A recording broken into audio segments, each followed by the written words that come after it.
to do the lesson right now, actually. So, okay. If you're lost, please don't sweat it. Because the whole goal today is to help remind you of how to do systems of equations. So, find your notes. Hopefully you have notes. Yeah. Topic 5. Systems of equations.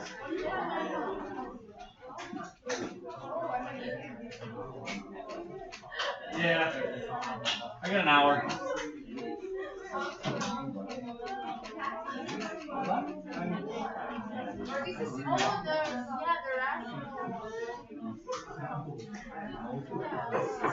It depends. Like sometimes they might seem long, but I have a lot of pictures maybe inside, so we can skip through those. Yeah, but like if it's just literally just examples after examples, then it's like okay, let's do it.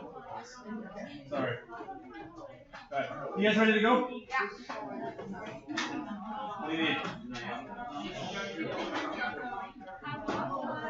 Well.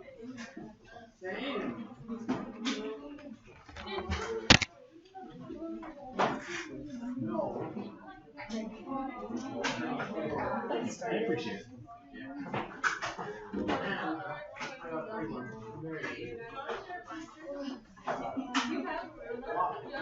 Alright, you guys ready to go? I want to get started here.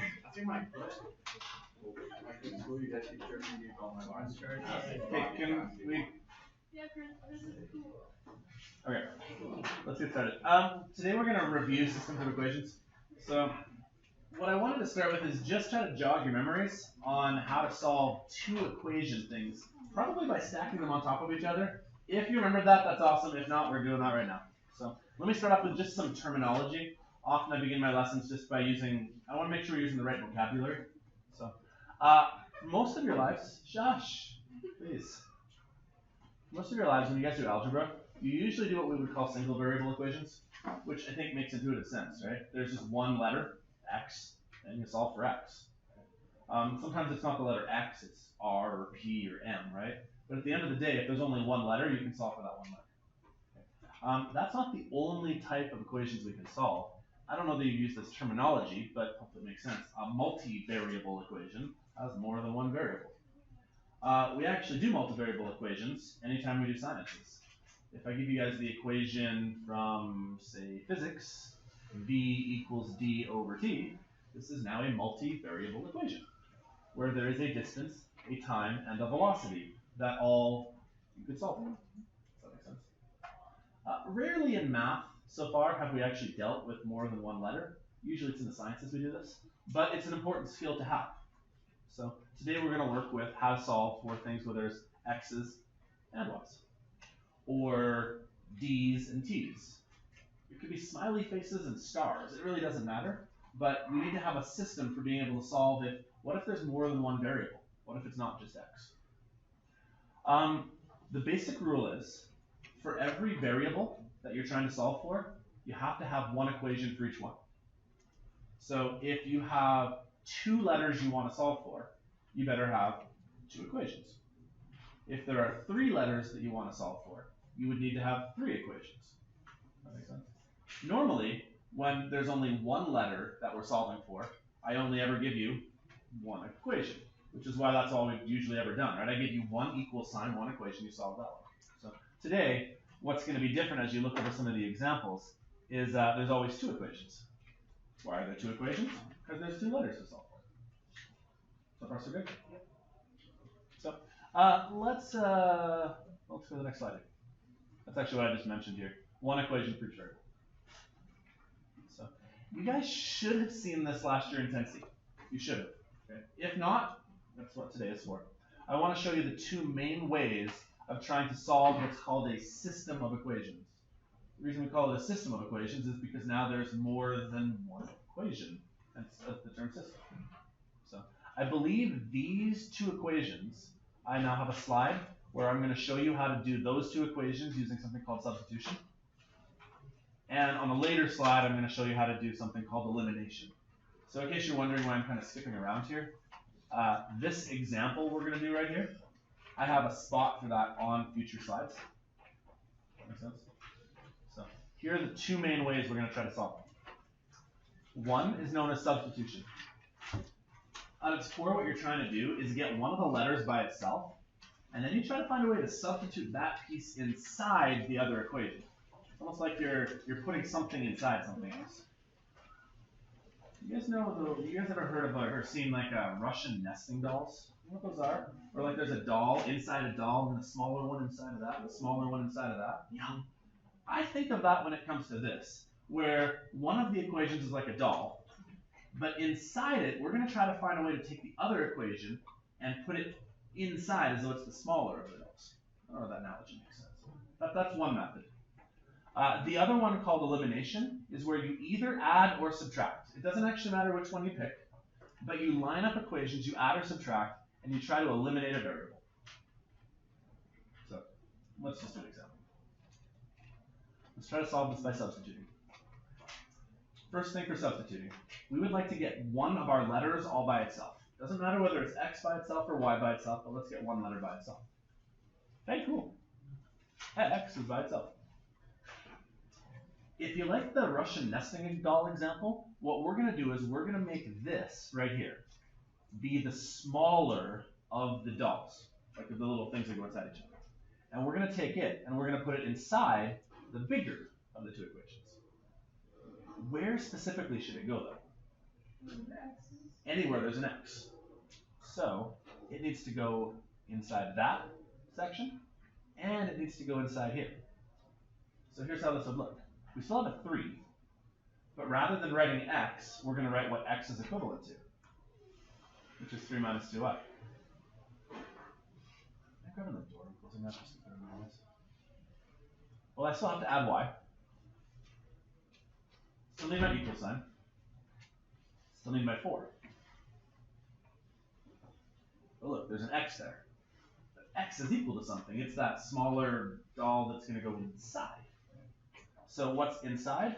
Well, 3 minus 2y. Don't write x, write 3 minus 2y. The other reason I like the doll example, if you're visual, if this makes sense to you, that's awesome. If it doesn't, I'm sorry. But is that you can see how with the brackets there, you can kind of really see how it's inside. Does that make sense? Like you're actually putting it inside something else. I still need that minus 7 too, right? So in a way, I still have 3, but now there's just something inside. It's the, rather than x, it's this stuff.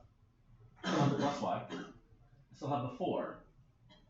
But rather than writing x, I've used a bracket and I've put the other doll inside. And the minus 7. Is this still multivariable? Look at my equation. No, there's only y's left, which is good because one equation, one variable I can solve. So let's use the methods I've shown you over the last couple of weeks for solving. I like the rope analogy. There are some brackets here. Let's untie the rope. So 3 times 3 is 9. 3 times minus 2y minus 6y. Should I just add another y? Put those guys together for 12 minus 8y and minus 7.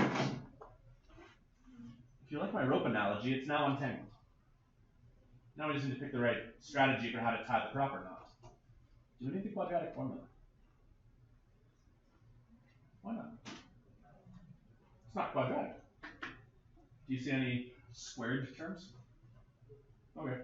So the proper method for retying this rope properly, put all of your variables on one side, put all of your numbers on the other side, solve as though this was grade, I don't know, 8, 9, whenever you learned algebra for the first time. So let's put all of the y's on, let's put the y's on the set. So if I add 8y to both sides, you would have 2y on the set. Let's put all of our number, oh wait, no. Ooh, I missed one, didn't I? 3y. Okay, so that accounts for these guys here, and those ones. Then I should subtract 9 from both sides, put it on the other side. Should I do math that's screwing up today? Minus 4. So that's a 16, then divide by 3. I have an answer. Y is minus 4 over 3. We're not done though. With the system of equations, we have to find what both the x and the y are. Or in physics, we need to know what both the distance and the time happen to be. If we have an unknown variable, we need to find all of the unknowns. So, although we know what y is equal to, we don't actually know what x is equal to yet. But here's where this is kind of cool. Then I have an equation right up here that tells me what x is equal to. X is equal to 3 times whatever minus 2 of y is. So if I'll just use a new color here. I'll go back up here. X was supposed to be equal to 3 minus 2 times whatever y was. But we know what y is now, right? It's minus 4 over 3.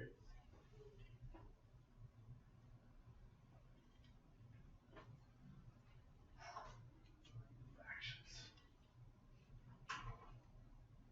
Sometimes I say that fractions are one of the F words in math, which I told you guys before. I think there's 2 F words in math. Factoring and fractions.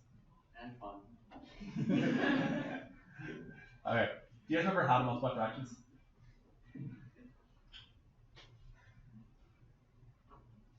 Pretend it's like 2 over 1. And go top times top, bottom times bottom. So in a way, it's 2 times minus 4. So that's negative 8. Although maybe I should do this. It's negative 2 times negative 4. So I'll make it positive 8. And then the 1 on the bottom times is by the 3 to give us 3. Should I do that again? Fractions are not always easy for people. Let's back up here. So we plugged in the 4 over 3. I'm just going to focus just on this part right here.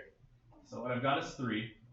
And then I'm doing negative 2 over 1 times by negative 4 over 3. Negative 2 times negative 4 is 8 times this top by that top. It's almost like it's 2 over 1, right? That's where the bottom of the fraction is. So 1 times 3 is 3. So I need 3.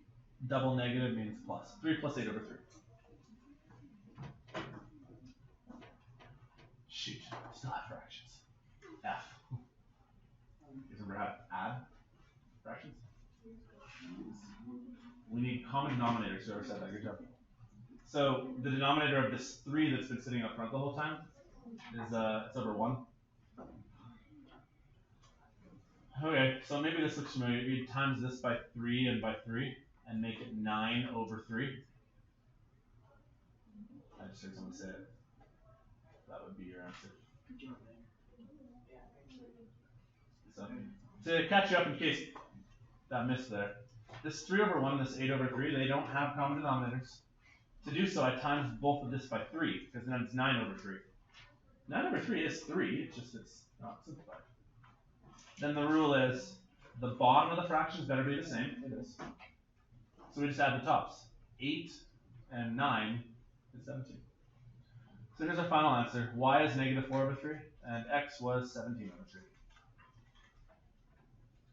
Be forewarned, you will get fractions. Sometimes you get nice whole numbers, but we are going to work with fractions though too. Minus the fact that there were some fractions in there. Did that sound familiar? You have done something like that before? That's actually one of 2 methods. There is another method known as elimination. And so I'm going to try to show you how to do the elimination method as well. It really depends on the context of the question. Like I can't just say always do one or always do the other, because it depends on what sort of variables you have. Usually one is easier than the other one. So, in order to do elimination, this is what I try to teach, and maybe Quan did something different, but I try to teach that we always want to have things line up very nicely in rows.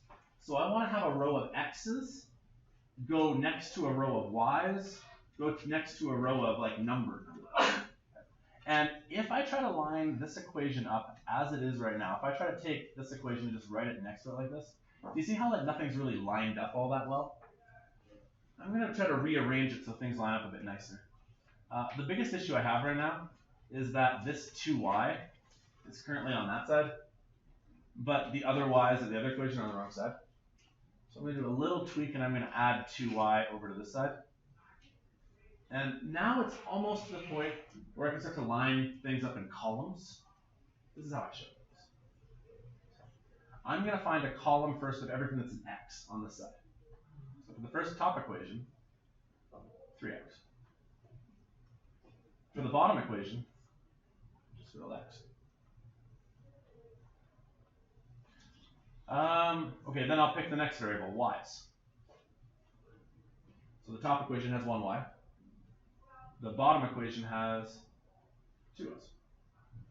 Really, I'm just flipping the order of these, just so they line up nice and neatly. Makes sense?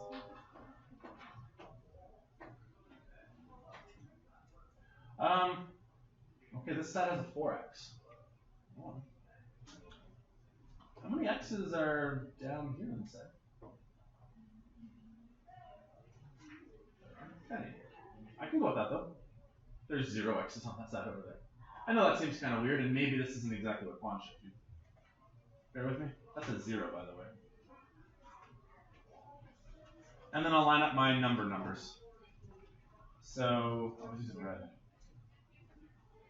I have a -7 in the first equation, and the bottom equation has a 3. You see, I'm trying to get everything into a nice column so that when it's stacked on top of each other, I have x's in one column, I have y's in another column, x's in another column, numbers in another column. That's all I was doing, was just rearranging just purely to get this to fit. The next thing I do is I want to try to make it so that one of my letters has the same number top and bottom. And actually, right now, none of them actually did. Because here there's 3 and 1. That's not actually the same number. Here there's 1 and 2. That's not the same number. Here there's 4 and 0. Still not the same number. And here there's 7 and 3. Not the same number. So what I'm going to try to do is I'm going to try to times an entire equation to make it so that the numbers, that the amount of them are the same. And here's how I think this will be easiest to do. I'm going to make that a 2. Because now look, 2 and 2. I have the exact same thing. And if you know how elimination works, you may be able to predict how that's going to be helpful later. But can I just sort of times this by 2? That's not fair, right? I need to take the entire equation and double the whole thing. So this is now a 6. This is now an 8. And this is now a 14.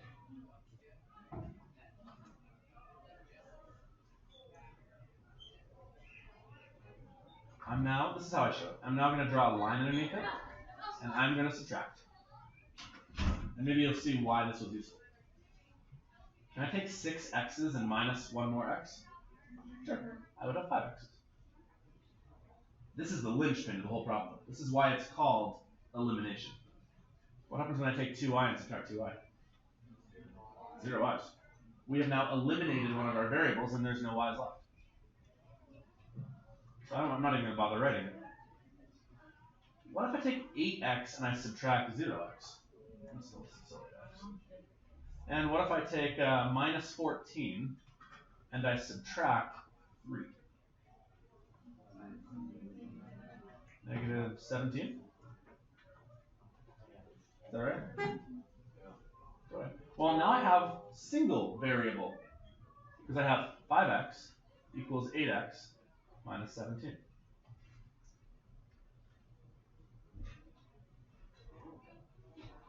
Alright, so why don't I maybe minus 8x on both sides?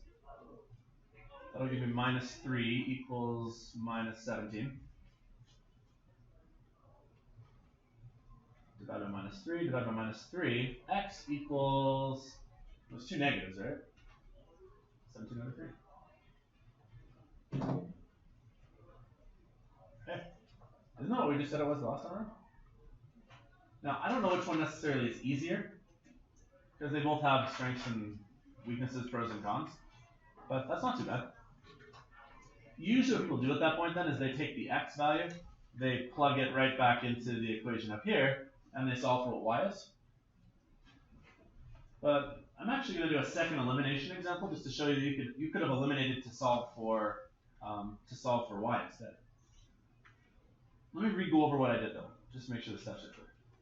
First, I wrote the two equations on top of each other, and I rearranged it to make sure that everything lined up in the same column.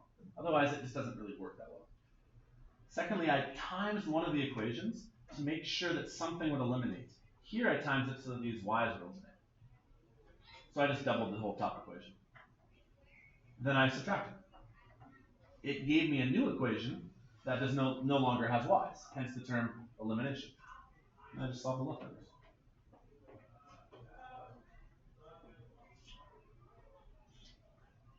what if I didn't eliminate y? What if I eliminated x? Is that doable? Let's try it. Just to get more examples. Let me just rewrite this one again here. So I'll write like the x. Actually, you know what? Let's try something even more different. You guys see how there's two x's on this side over here? What if, watch this, what if I were minus 4x from both sides? What would I have? I would have negative x plus 4 plus y equals minus 7. I'm now going to take this equation right here, and I'm going to try to bring it and stack it next to this one as well. So if I write it like this, x equals minus 2y, x equals 3 minus 2y. Do you see how like the y's, maybe I should bring that 2y over to this side right here, so I can have everything stacked nice and neatly. So I kind of played a few tricks there. Just do that one more time. So in the first equation, I said, look, there's two x's sitting on opposite sides of the equation. Let's bring that 4x to the other side. So it gives me negative x plus y equals minus 7. I said, well, I want this equation to stack with it. So I'll put the x right here and the equal sign. The 3 can go underneath the 7. There's this minus 2y sitting right there. Why don't I just bring the minus 2y and put it on the other side, make it plus 2y. Now is everything in a nice kind of column? Yeah, life is good. Okay. This time around, though, I'm not going to subtract. I'm going to add. Because I actually am in a situation where something can eliminate. You see how you have negative x and positive x? Subtracting won't make them go away, but if I add them, it will. Because negative and positive x will just be gone, right? Y plus 2 more y's gives you 3y. Minus 7 plus 3 gives you minus 4. Divide by 3, divide by 3. Y was minus 4 over 3. Which is what it was over here too. Should I go back in there? So let me try that one more time here. I'll just back up a few steps and do it one more. Whoa! Where am I? Undo. There we go. So if you can get to the point right here, where I had these two equations on top of each other, at this point here, I want to make one more tweak. I like that the x's are in the same column. I like that the numbers are in the same column, but this 2y was kind of not in a useful spot. So I added 2y to the other side. Now look, everything's all kind of lined up just perfect, right? If I add them together, negative and positive of x is just completely gone. 1y and 2y is 3y's. Negative 7 and 3 is negative 4. And all I got to do is just divide by 3 to get what y is. So that's something you should have learned last year. Now, if you're not great at that, that's actually kind of the point behind this year. Only we're going to throw one more twist into this.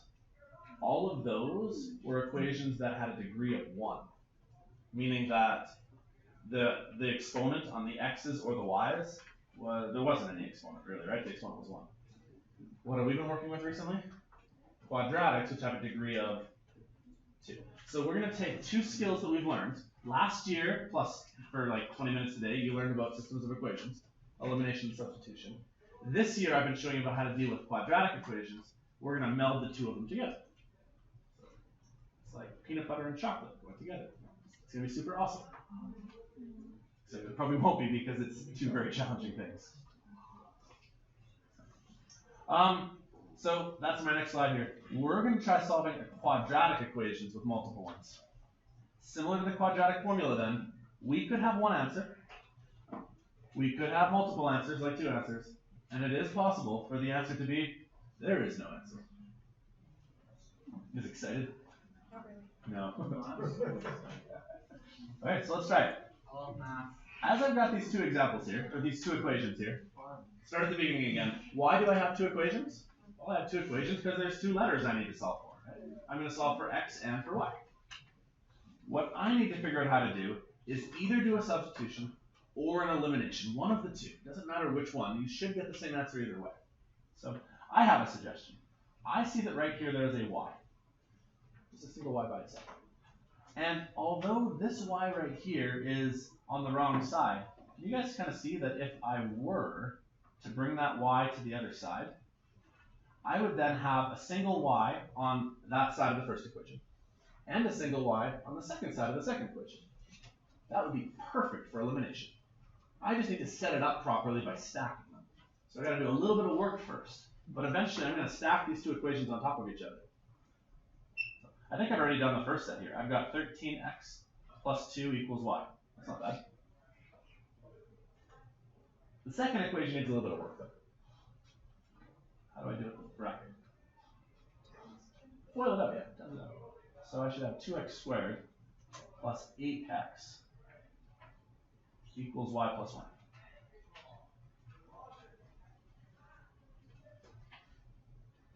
I think I'm ready to stack them on top of each other. I'm going to start lining things up in columns. Does this equation have any x squareds, though? Yeah, done well. I have no x squareds. Well, below the 0x squareds, I'll write that I have 2x squareds in the other equation. There's the 8x. I'll write that one there. Okay, then I want a number. The number's on the wrong side, eh? Like in this equation right here, the number was on the wrong side. Well, that's easy to fix, right? We'll just take the plus 1 and we'll just minus 1 over here. This is perfect for elimination. Because now what I'm going to do is I'm going to make sure everybody's all kind of lined up in here. Should I add or subtract these equations to make the y's disappear? Subtract, right? Because I'll work this way over. If I do y minus y, it's just straight up gone. Well, what's left though if you do y minus y? Good, 0 actually, yeah. There's going to be a 0 left. By the way, that's going to be really useful in a second. Remember how quadratic, sometimes we want them to equal 0? That's actually good. We're subtracting, right? 2 minus 1. Watch the double negative. 2 subtract minus 1 is actually 3. Because the double negative is that, right? 13 minus 8 is 5. And 0 subtract 2 is negative 2.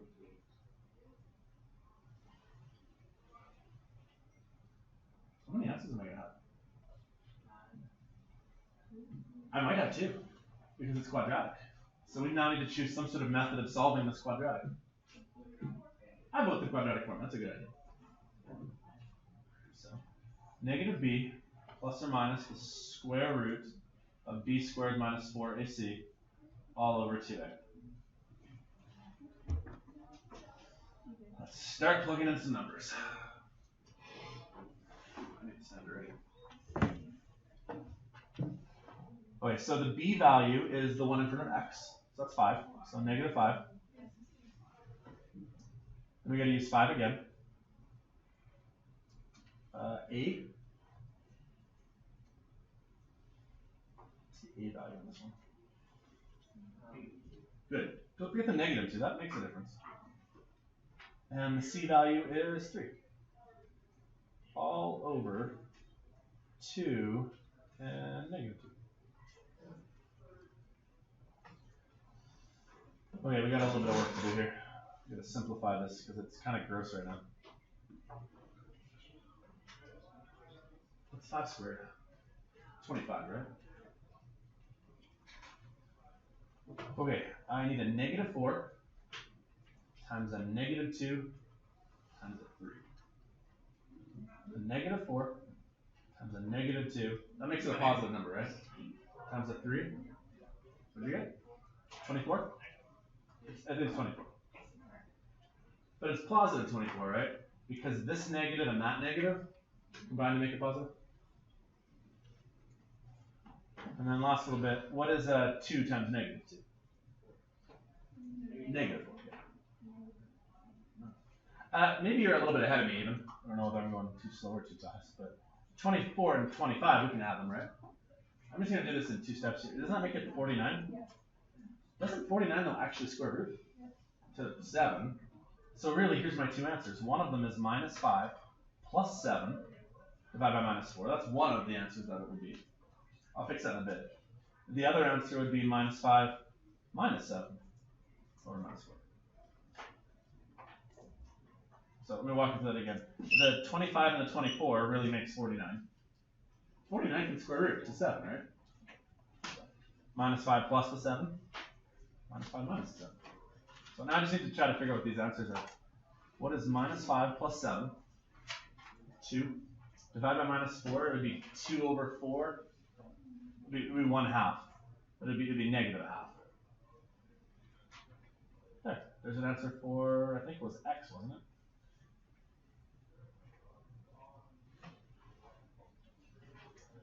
Minus 5 minus 7, minus 12. Minus 12 divided by minus 4, 3. Okay, apparently we have 2 answers. Because it was a quadratic, there's actually 2 answers for x. So you're going to love this. We're not done yet. What have we missed, though? We have to get y. So now, I'm not actually going to solve the rest of this question all the way through. We'll just talk about how we solve this. If we have an answer for x, is this to these guys here? Yes, please. Take one, pass it on. Now my picture. No. Take each of these values for x and plug it back into one of the equations. For example, where were we here? Here was an equation. We could take our answer for x, plug it in, I would say plug it in right here, and solve for y. The only difference is you have to do it twice. For every value of x you get, you're also going to have a value of y. So I'm going to skip that step because that's not necessarily the new part as much. The challenge here is, can you set up a system of equations using either substitution or elimination? And can you recognize that now we're going to have maybe 2 answers for x, and then also 2 answers for y? That's what the challenge comes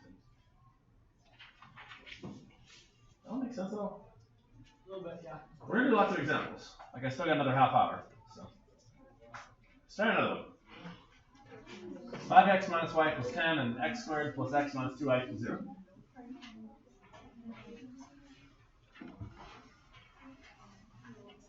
First, we got to figure out what our plan of attack is.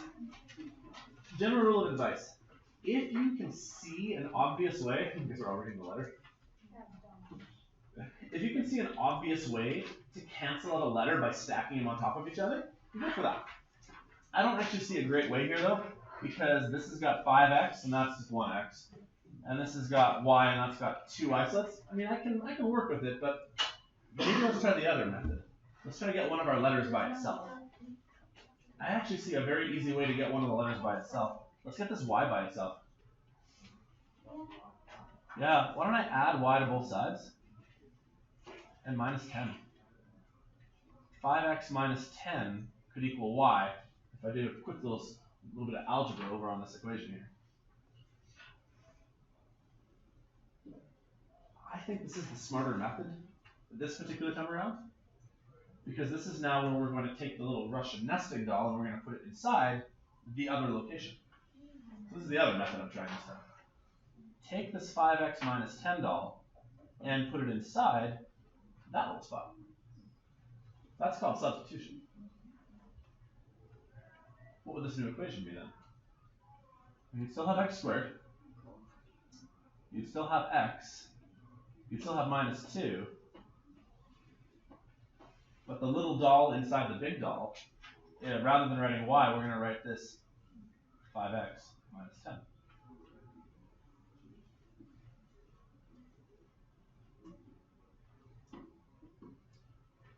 How many equations do I have? 1. How many letters do I have? Actually, just 1 now, right? All right. So back to my rope analogy. It's kind of gross. We got to foil some stuff out, but this is a quadratic. This is what we've been building towards. So we're now taking the 2 different skills and putting them together. You're now at a point where we've been here before. Let's foil this out. You still have x squared. You still have x. You'll have minus 10x. You'll have plus 20, and it'll equal 0.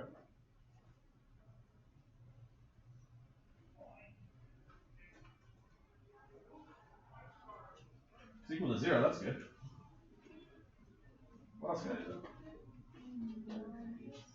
Combine your like terms, right? Minus 9x plus 20 equals 0.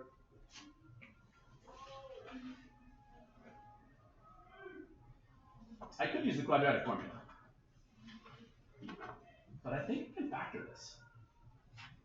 We need numbers that add to give the middle number of minus 9. We need numbers that times to give 20. I'm pretty sure those numbers exist.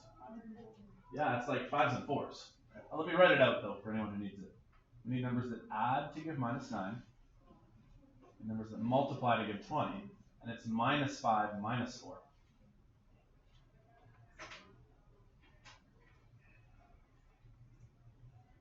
Do I have to break up the middle term? Not on this one. If the leading coefficient is 1 up front here, you actually don't have to. You can go right, you can use the shortcut if you know how this works. You can go right to x minus 5, x minus 4. But that only works if there's just a 1 up front. Well, hopefully we've been at this point a few times before now, right? This means that x is 5, and this means that x is 4. I have 2 possible values for x.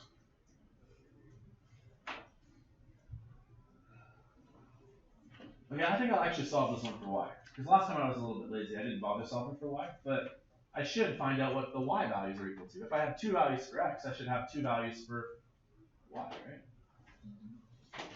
right? Let's take this equation right here. See how this equation was 5 times x minus 10 to get y? Well, one of the answers for x was 5. 5 times 5 is 25. Minus 10, 15. The other answer would be 5 times 4. We'll make x be 4. 5 times 4 is 20, minus 10 is 10. Right. So what's going to be new for you guys is we have 4 answers. And I need you to have all 4. X is 5 or 4, and y is 15 or 10. There's actually now 4 solutions to this question. So you have to take your ability to either do substitution elimination, which on its own is a pretty challenging skill. And after you're done, you may still end up with a quadratic, which requires a quadratic method of solving. Either factoring, or if factoring isn't happening, use the quadratic formula. Why don't you guys take a quick wiggle break? Because I got lots more to do, and I want to make sure you're able to focus. So come back in 3. I give you 3 minutes only. I don't have enough time to give you 5 or 10. So for a quick break, come back in 3 minutes. We'll do some more examples. Just enough to stretch.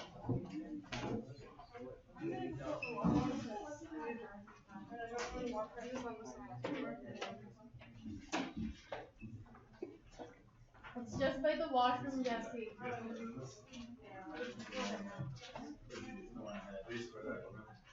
What you discovered here, there's a million different ways you can solve these questions. So like you may solve it differently than me. Like you may do substitution, you may do elimination, you may end up using the quadratic formula, you may end up factoring. So like at the end of the day, when you solve these ones here, really it's we should have the right answers and you can follow your work.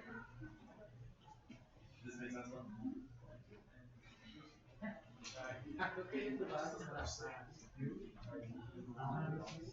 Sewage backup.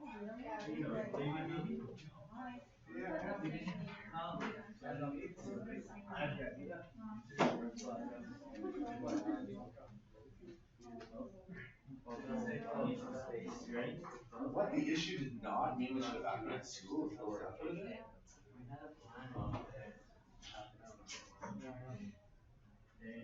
Stupid. Dude, I have this exact string. It's really official for like it. That's well.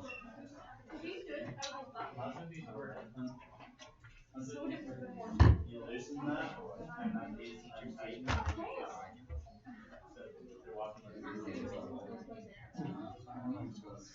Trinity, Nicholas, please come to the office.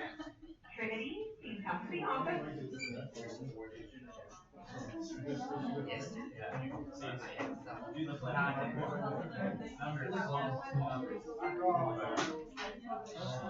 You're talking the one a couple questions ago, right? It was this guy here. When we started, it was -2 positive. It works. So that's what we want. Mr. Bonner, can you please call 3540? Mr. Bonner,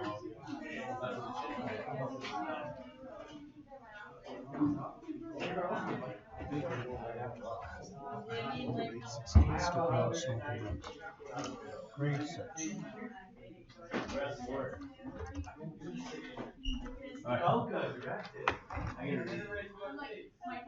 Alright, sit back down again, guys. We got lots more examples we need to cover. So hopefully a little wiggle break kind of gives you enough to get to the end of the day.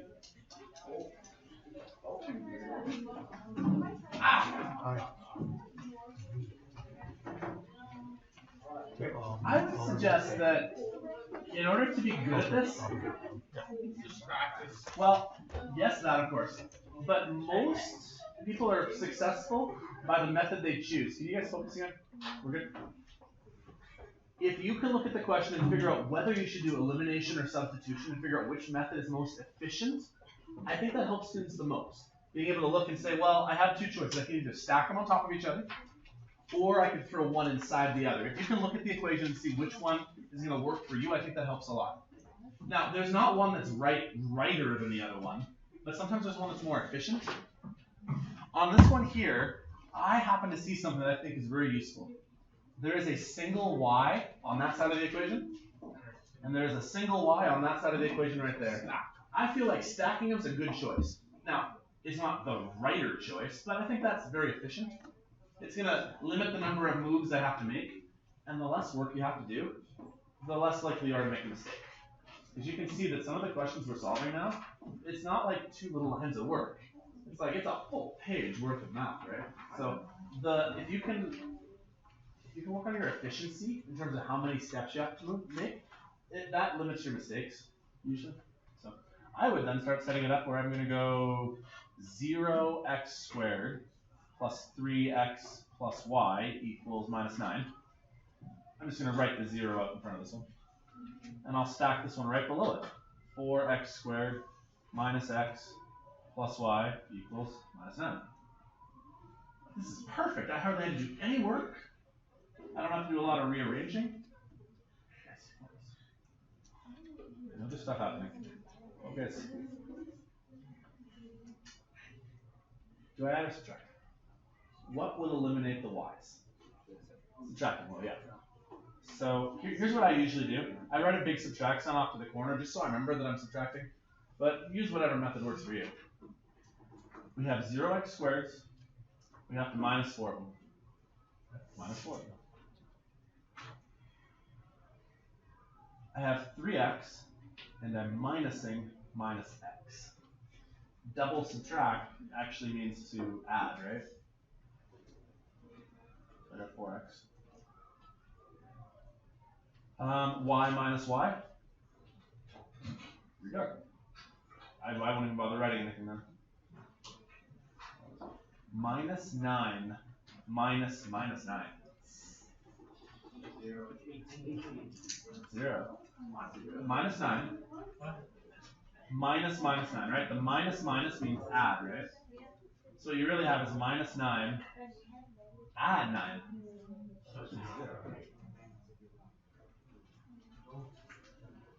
Okay, so here's where we're at. Minus 4x squared plus 4x equals 0. Okay. Now we just have to figure some method of solving this. This was the new stuff, right up here. This was trying to figure out how to do our elimination substitution. Is that last movie? Yes. Okay. So at this point here, we've got options. We need to find some way of solving a quadratic. So let me walk you through some ideas. You use the quadratic formula. You could factor. Anybody see anything you could factor here? Are there any things in common? A 4 and an x. Watch this. I'm gonna factor out a 4 and an x. What would I be left with? If I factor out the 4 and the x in this. The first one would be negative x. And well, I factored the entirety out of this thing here. So I have to leave something in its place. So I have to leave a plus 1. isn't so bad. I think it's a little faster than the quadratic formula, maybe. I now need to make 4x equal 0. The only number that would make 4x equal 0 would be if x was 0. Here's another way of looking at it. If I divided both sides by 4, 0 divided by 4 is still 0. There, I've got an answer. Ta-da. That was good. Save me that whole quadratic formula work, right?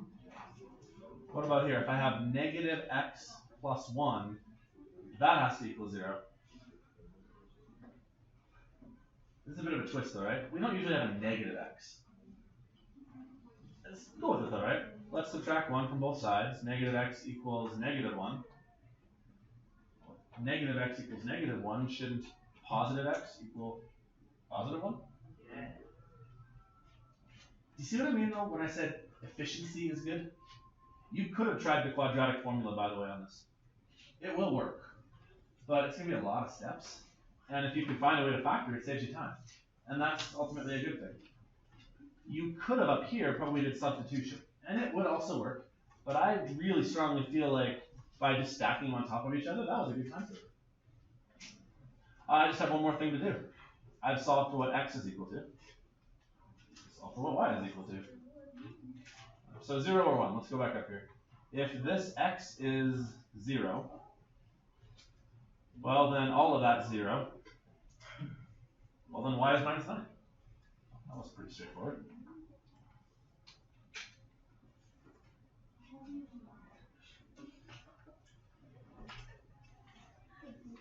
What if this was the number 1 right here?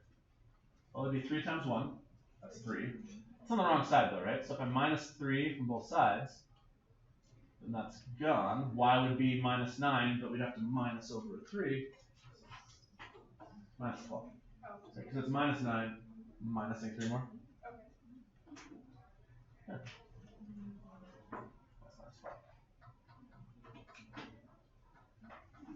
Sometimes there's a lot of ways to solving. You could choose to eliminate or substitute. Then when you get a quadratic equation, you could factor. You could use the quadratic formula. So when it comes to solving these ones here, normally I'd like you guys to be able to mark your own work. I'll probably have to mark most of your systems of equations, just because there's so many ways you could solve it. But at the end of the day, I don't care which way you solve it. You should get the same set of answers. If you have 2x's, you should have 2 y's. If you have 1x, you probably should have 1 y. What if it's unsolvable for x? Actually, it's also unsolvable for y. Yeah, and that's actually one of the nicer ones to get once in a while, where when you discover that you can't solve for x, and it's like, oh good, I don't even have to bother solving for y because I can't. So I've done a few examples now. Why don't I have you guys try one? Try this next one here. Try to figure out what you think is the best way of solving. You can do elimination, you can do substitution. I'm going to start solving it after I give you a 5-minute head start. You will likely have different work than me. Okay? But at the end of the day, if you get the same answers as me when I'm done, then we're good. So take a head start here. See what you can do. See if you can solve this thing. Solve for x and y. Possibly more than 1x and more than 1y.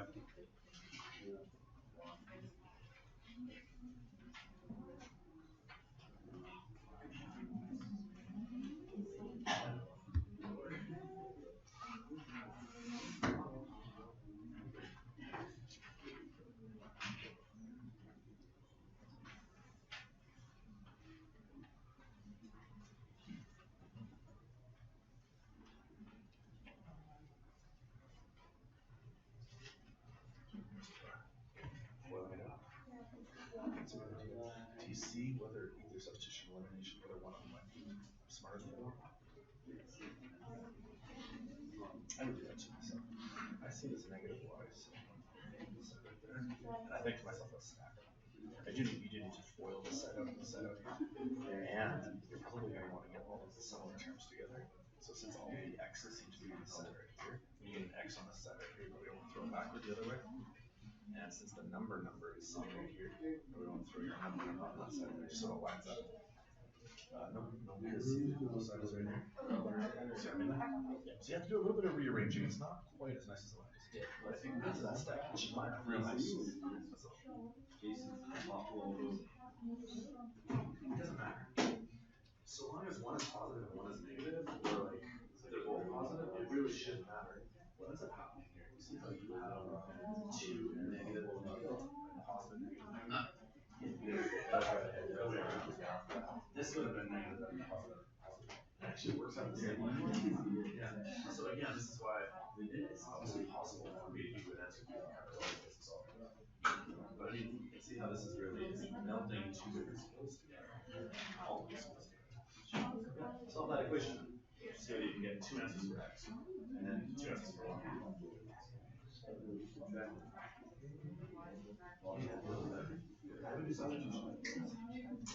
This one here, this is a pain. You really don't see how it's taking this one.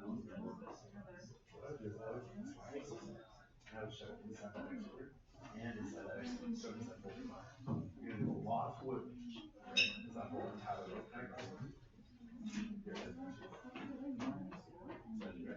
boil this to death. Finally, turns product.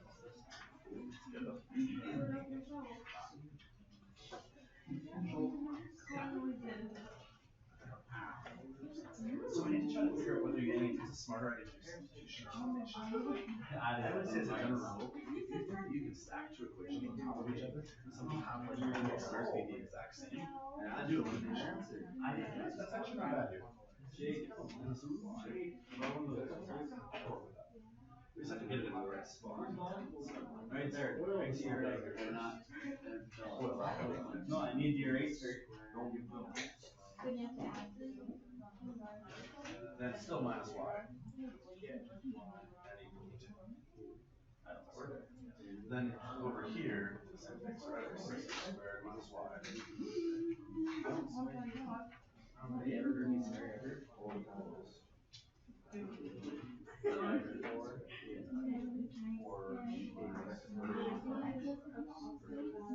Okay, so as I see that, these guys are the first one. And so is that one. But this one's got the x's on this side. And that one's the x's on that side. That's what I do, yeah. So I think what I do is they do both in one right? What I'll do is I'll write the 6x below, 6x squared below, right? And then this minus 4x, right? You're gonna break this out. So I'm not having plus 4x there. And then you still have your minus 1. And 3 to the whole. It's perfect. Stack on top of each other. Minus y, minus y, you need to subtract.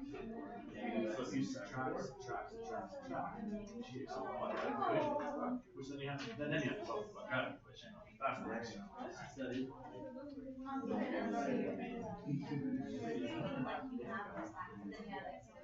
Okay, so this is 3x squared. It's like 3 apples minus 6 apples.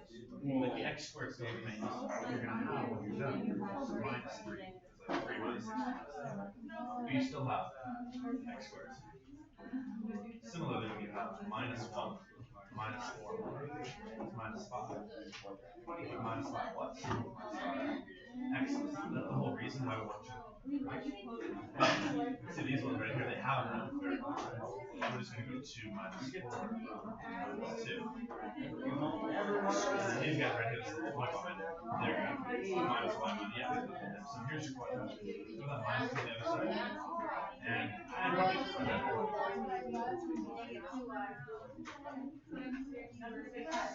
let's start with the other one.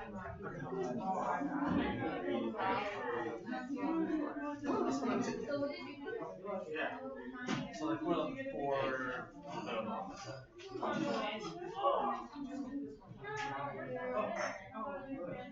I have negative 4, negative 2.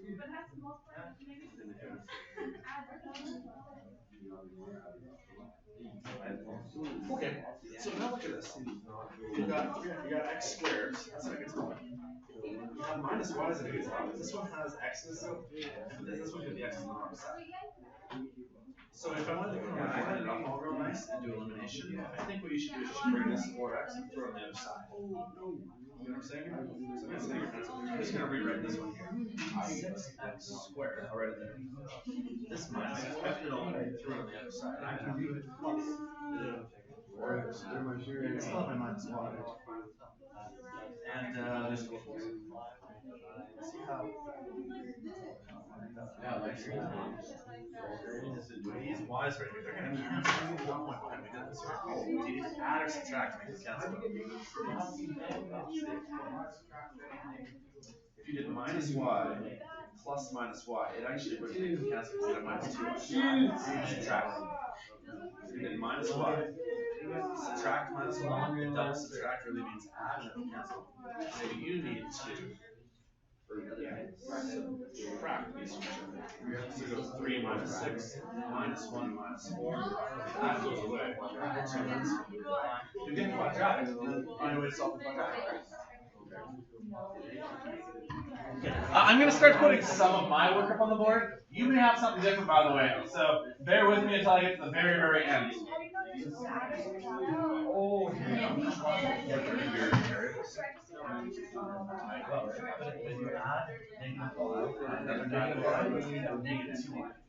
So then don't subtract that. Whichever one you're planning on eliminating, you gotta figure out which orientation will eliminate it.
Minus 1, minus 4 is minus 5.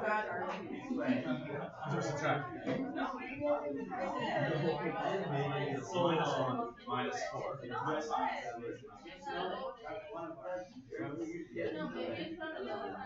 Probably good things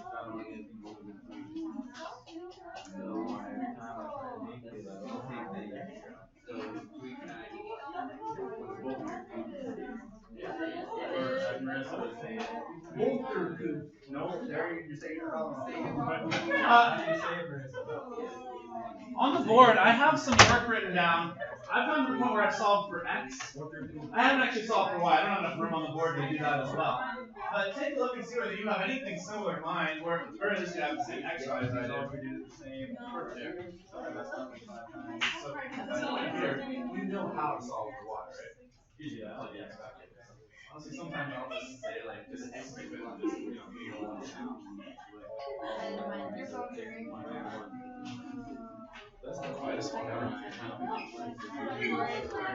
Hello.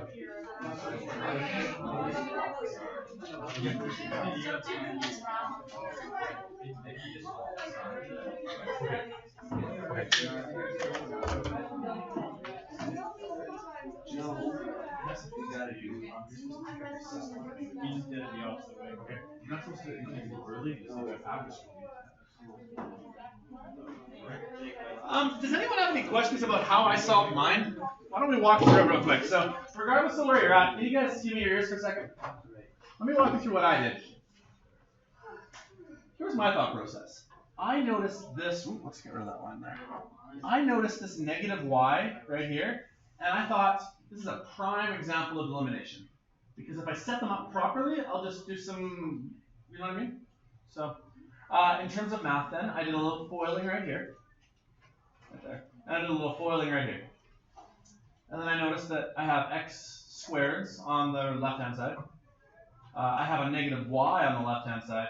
But this one has the x on the left, and this one has the x on the right. So I just made a quick little shift, and I threw the x back on the other side by throwing it this way.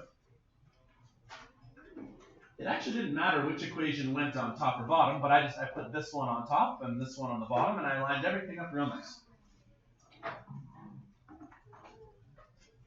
Can you guys focus here? No, can you focus, please? After I got them lined up, then the next question is, do you need to add or subtract? And the way you figure that one out is by looking at what you're trying to eliminate. I'm trying to eliminate these y's right here. If you do minus y and you add another minus y, actually minus 2y, that doesn't help. But if you subtract, the double negative will actually help get rid of the y. You gotta be really careful with those double negatives, because if you screw up on them, the whole thing's shot, right? So 3 minus 6 is minus 3.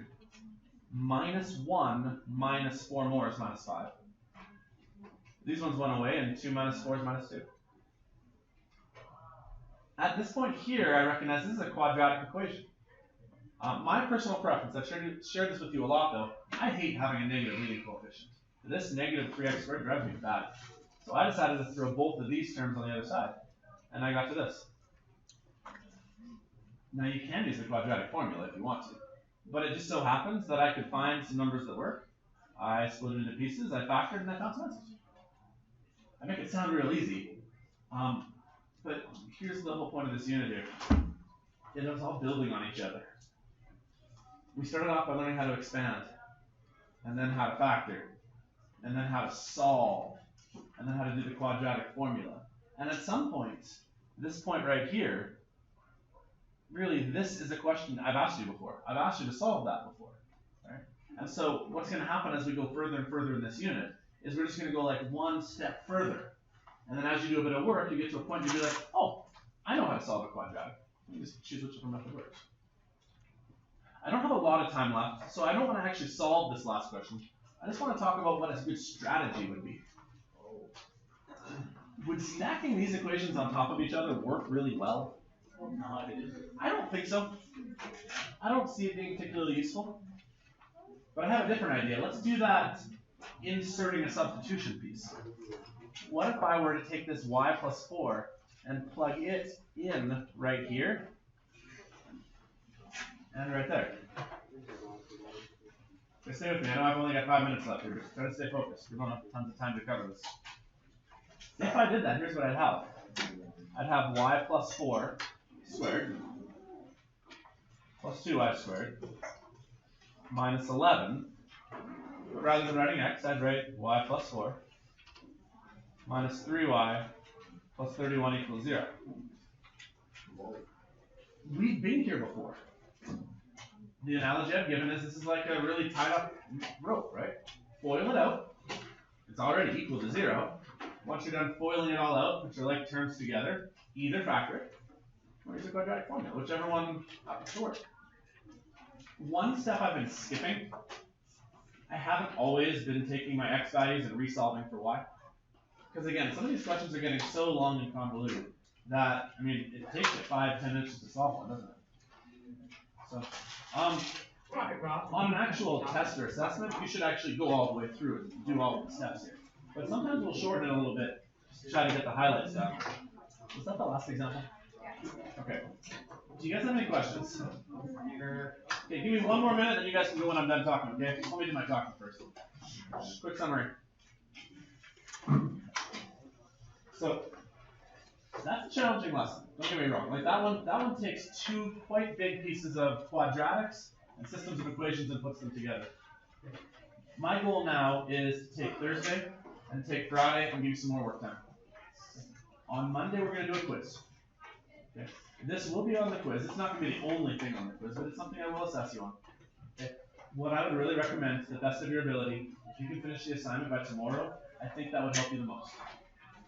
Because then I can go over it with you on Friday and help you make any corrections you need before the weekend. Does that make sense? It'd be best to do that before the weekend, because truthfully, if we do that, that's your studying. Yes, stop moving. Please, just stop. As soon as I'm done talking, I'm going to let you go. Okay. That'd be the advice I'd give you. I know that's not always possible, but I mean, in a way, you've got 45 minutes of flex time, you have an hour and a half of class time.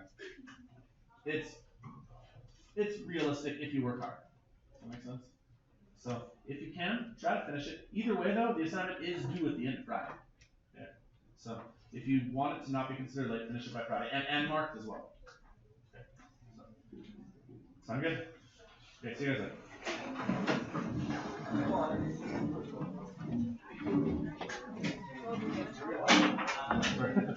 Walking. Yep.